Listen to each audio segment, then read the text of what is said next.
नमस्कार प्रणाम दोस्तों, मैं धनंजय कुमार। आज हम बातचीत करने वाले हैं भोजपुरी के पावर स्टार पवन सिंह के नए गाने के बारे में। यानी भोजपुरी के पावर स्टार पवन सिंह का नया गाना आप सभी के बीच कब तक आएगा, इसी के बारे में आप सभी को बहुत ही बड़ी जानकारी देने वाला हूं इस वीडियो में।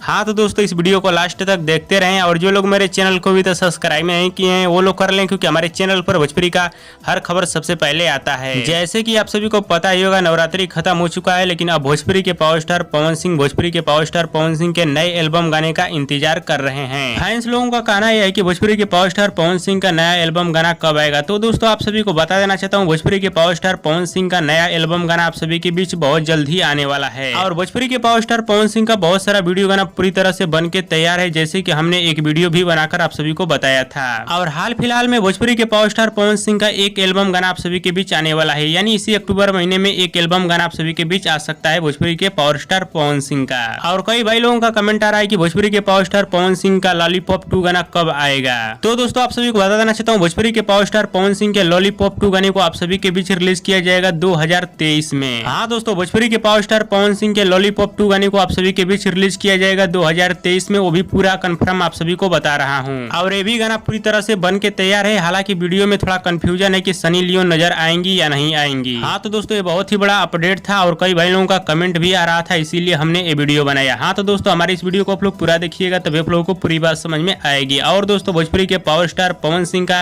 ये वीडियो पसंद आए तो ज्यादा लाइक करें, कमेंट करें, शेयर करें, सब्सक्राइब करें। धन्यवाद दोस्तों।